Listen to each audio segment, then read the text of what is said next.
If you want to tell Lilith that she cannot pass, cast magic spells, and spit insane elemental damage at your enemies, then the Sorcerer is for you. Today we're going to go through everything you need to know about the Sorcerer and an insanely OP Ice Nova build that's definitely going to get nerfed. Let's go! Let me know what Sorcerer build you're running in the comments down below. And these class guides are designed to get you used to a class and familiar with them. And we've got one more class to go, which is the Barbarian. And I'll have a link here to the playlist if you want to check out the other classes.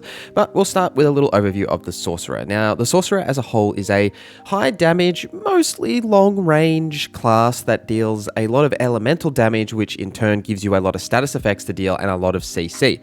The trade-off here is that they are often a squishier class with a lower health, and they can be a little bit weaker in sort of close range combat because most of their skills are ranged base, but they are as a whole a really powerful crowd control class that has some really solid AoE options as well as single target with either cold or lightning or fire damage, and mana is their primary resource. Now, mana is super easy to use, but it does take a little while to regenerate compared to some of the other classes where you'll often get your main resource back just by using a basic skill. With a Sorcerer, it's mostly on like a regen basis. There are ways to manipulate this, but for the most part, you're sort of waiting on that resource to return, and you can increase that regen speed and do different things, but that's the main sort of difference, I guess, compared to some of the other classes. The build we're focusing on here today is an ice focused build. Now, it revolves around a couple of things, but the key, I guess, damage dealing skill is Ice Shards, but then also Frost Nova, and we'll get into the skills in a little bit, but the main thing you need to know about this build is that it is focused on that frozen damage and vulnerability and dealing like massive explosive damage and extreme burst damage, which you can get heaps of with this build. So let's jump into the skills. Now, starting with your basic skill, I am going with Frostbolt here. I tinkered with both Firebolt, Spark, as well as Arclash. Actually, I did run Arclash for a fair while,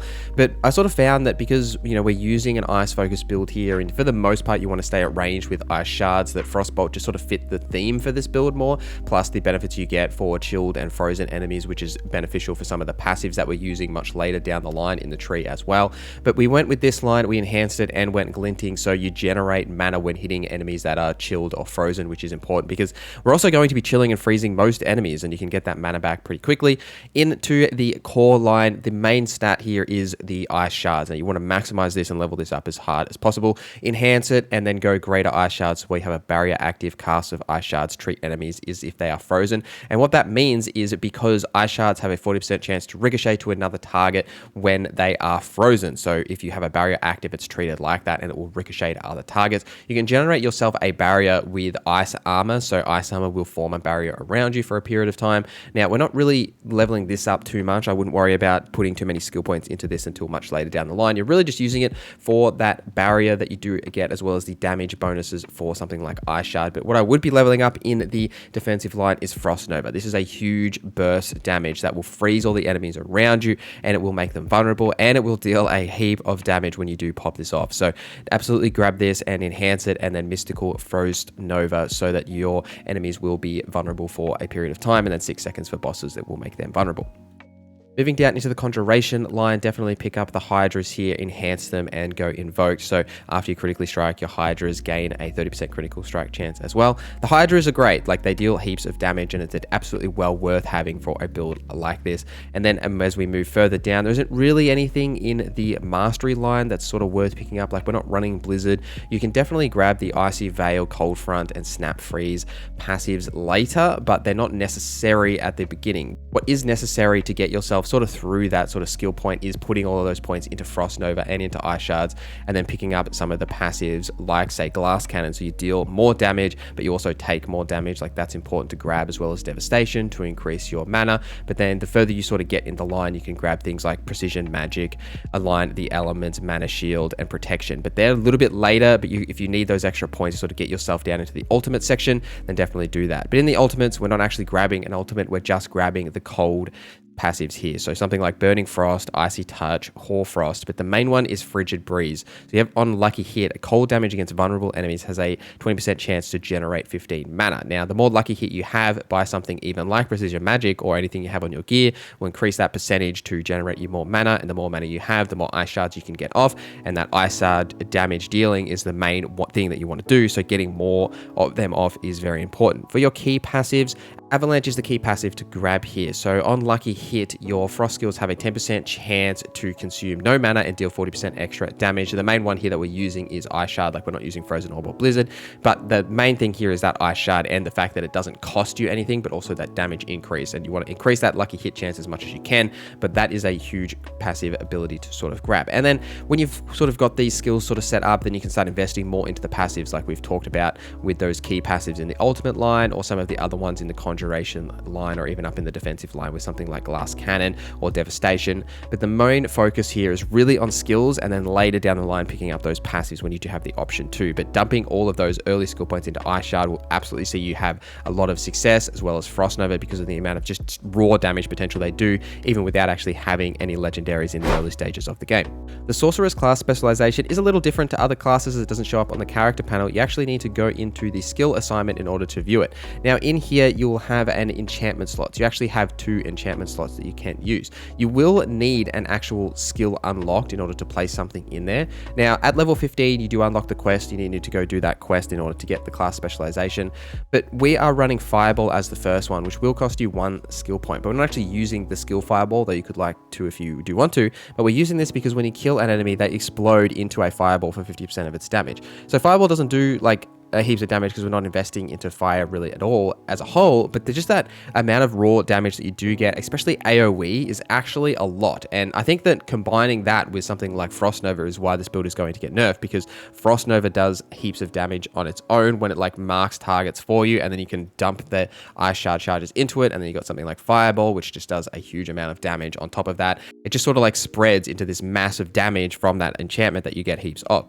Now for your second enchantment slot that you get at level 30, we are putting Ice Shards in there. So Ice Shards have a 40% chance to ricochet to another enemy. Ice Shards always ricochet off a frozen enemy. So that's what we were sort of referring to earlier with something like having Ice Shards and then having something like the barrier that really makes that ricochet effect actually happen. For your attributes, intelligence is your primary attribute. You want to make sure you've got this on all of your gear because it increases your skill damage. It does increase your resistances to all elements as well, which is important for the sorcerer.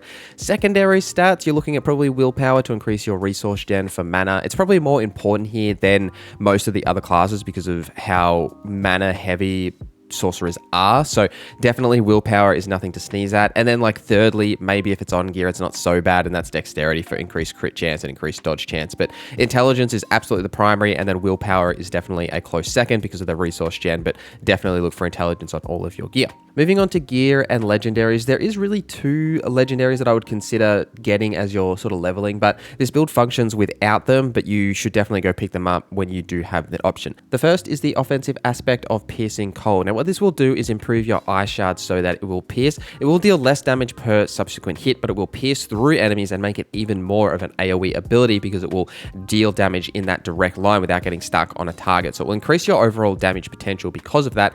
And the second one is a resource aspect, the Prodigy resource aspect. And every time you use a cooldown, you will generate X amount of mana back, typically like 15 to 25. And this is a really solid way just to get some of your mana back like consistently, so you can actually like dump it with Ice Shards or what have you. And those cooldowns are things like in this build, like say the Ice Armor or something like Frost Nova. Like those cooldowns will then trigger that mana back, and then you can like spam your Ice Shards again. But for gems, they're a little less important as always, like in these sort of leveling builds, but I would be going for emeralds for weapons to critically strike damage increase on vulnerable targets.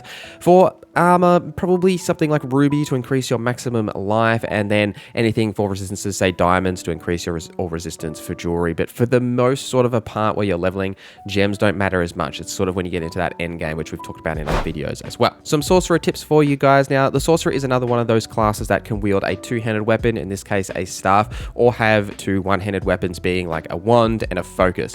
What you pick here is sort of up to your build, but for the most part, consider running the one-handed wand with a focus, especially if you're putting legendaries into those weapons, because you can then have 2 legendaries in your weapon slots rather than the 1. But for the most part, like as a leveling build, which is what this is focused on, it's really just about having the highest amount of damage you can possibly do, right? So if that is a wand and a focus, then use that. If that is a staff, then use that. It's really just about that. damage amount that you're able to get out and what your attack power number is. Put all of those legendaries that we talked about as well onto things like your rings and amulets that you're not going to replace very often and that don't matter too much. Like if say if you use them for like 15 levels or something, it doesn't matter that much. Whereas, you know, something like your weapons or sometimes your armor, you probably want to replace those a bit more often. Now, a key thing for any sort of sorcerer is really that barrier generation and worrying about your positioning because of the amount of damage that they can take. You can die very quickly as a sorcerer because of that low amount of health, especially like when you're fighting big elites and bosses and world bosses, that sort of thing. Conversely, they deal heaps of damage to those targets, so there is a little bit of a trade-off there, but